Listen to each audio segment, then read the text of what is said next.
everyone, welcome to NCERT Easy Explanation. Today we are going to discuss about ethical issues. This is a part 4 video from the chapter Biotechnology and its application. Last lecture में हम लोगों ने transgenic animals के बारे में देखा था, हम लोगों ने रोज़ी के बारे में देखा कि इसके अलावा माइस का इस्तेमाल देखा, बहुत सारी चीज़ें हम लोग ऑलरेडी देख चुके हैं। इस लेक्चर में हम देखेंगे कि एथिकल इश्यू बायोटेक्नोलॉजी में क्या क्या आ सकता है। तो देखो बच्चों, जो भी बायोटेक्नोलॉजी में जो भी चीज़ें बनती हैं, ज़रूरी तो नहीं है ना कि जो चीज़ आप बना रहे हो, जो एक्सपेरिमेंट के तौर पे जो आप बना रहे हो, वो सही में वैसा ही निकले जैसा आपने सोचा है। ऐसा तो कोई ज़रूरी नहीं है। हो सकता है कि आपने एक्सपेरिमेंट किया किसी अच्छी चीज़ के लिए और जो प्रोडक्ट आपके सामने आया वो आपके लिए हार्मफुल हो गया, या फिर आपने कोई भी प्रोडक्ट बनाया बिना उसकी टेस्टिंग के लिए आपने ऐसे ही मार्केट में आपने उसको भेज दिया, ठीक है।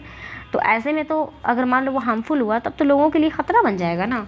तो कोई हमारे पास एक ऐसा पैरामीटर होना चाहिए ना, कुछ ऐसा डेडलाइन होना चाहिए, कुछ ऐसे लोग होने चाहिए जो इस बात की गारंटी लें कि हाँ, जो बायोटेक्नोलॉजी के थ्रू जो भी चीज़ें बन रही हैं वो ह्यूमन हेल्थ के लिए बुरी नहीं है, वो सही है। तो ऐसा कोई तो जिम्मेदारी होना चाहिए ना, किसी को तो जिम्मेदारी लेना पड़ेगा। तो जो एथिकल इशू जब आने लगा तो क्या हुआ ना कि एक कमेटी बनाई गई जिसका नाम था genetic engineering approval committee, that is GEAC। ये करता क्या है ना, इस कमेटी का काम ये होता है कि जो क्या हुआ ना कि इंडियन गवर्नमेंट यानी कि गवर्नमेंट ऑफ इंडिया ने एक ऑर्गेनाइजेशन बनाया, उसका नाम था GEAC, जो डिसीज़न लेता था validity of the GM research, यानी कि जेनेटिकली मॉडिफाइंग जो भी चीज़ें बनेंगी उसकी रिसर्च की गारंटी लेता था, उसकी सेफ्टी के लिए गारंटी लेता था और पब्लिक सर्विस में उसको जाने के लिए भी उसकी गारंटी थी, ठीक है।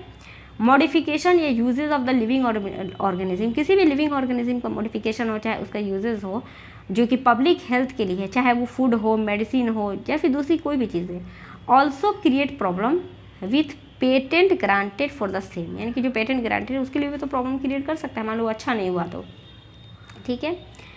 There is growing public anger that certain company are being granted patent for product and technology that make use of the genetic material plant, यानी कि अगर वो सही नहीं निकला तो वो लोगों के लिए हार्मफुल हो सकता है।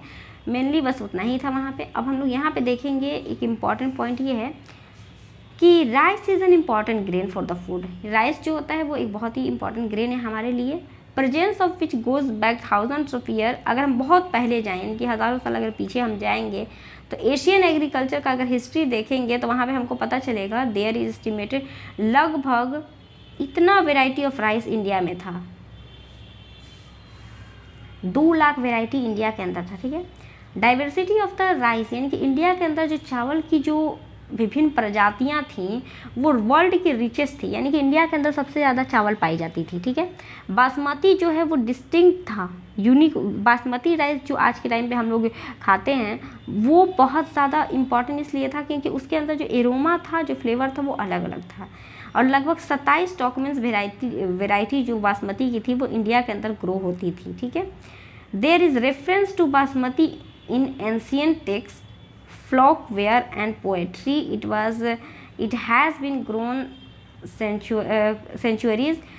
फिर उसके बाद यहाँ पे क्या हुआ ना कि 1997 में अमेरिका की एक कंपनी है जिसने पेटेंट राइट ले लिया बासमती राइस के ऊपर थ्रू द USA पेटेंट से।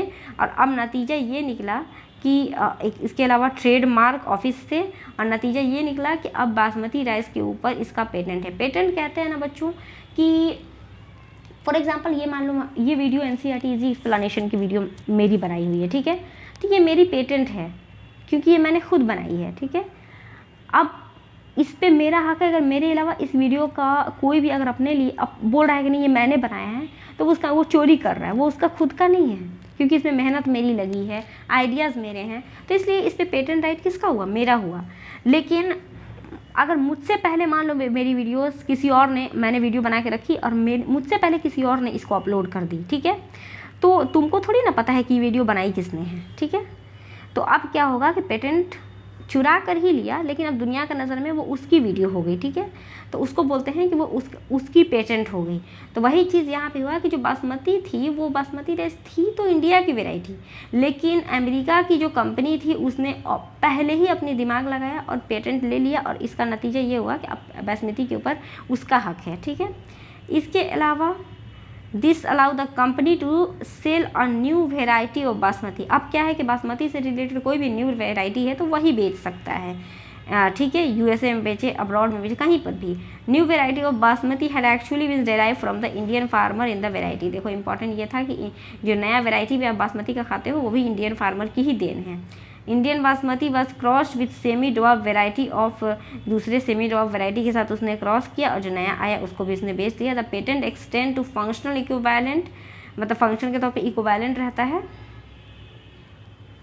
इसके मतलब कहने का मतलब ये कि बासमती जो था वो उसका पेटेंट हो गया। इसी तरह दूसरे एप्लीकेशंस और हैं, जैसे कि टर्मेरिक हुआ, नीम हुआ, वो भी है, हर्बल मेडिसिन के तौर पे इस्तेमाल होता है। इसके अलावा हम बात करेंगे बायोपायरेसी। बायोपायरेसी क्या होता है बच्चों?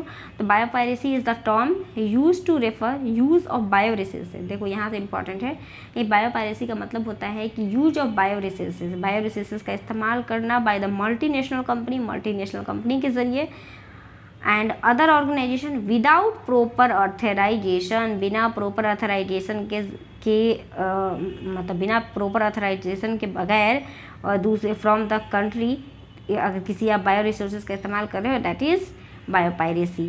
Most of the industrialisation nation are rich financially but poor biodiversity. बहुत सारे ऐसे तुमको मिलेंगे मतलब कंट्रीज़ जो कि जिसके पास फाइनेंशियली तो बहुत ज़्यादा है, बहुत रिच हैं, लेकिन बायोडाइवर्सिटी उसके पास बहुत कम है, ट्रेडिशनल नॉलेज उसके पास बहुत कम है।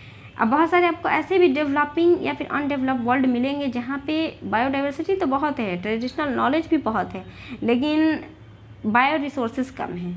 Traditional knowledge relate to bio resources can be exploited to develop modern application and save time, ठीक है।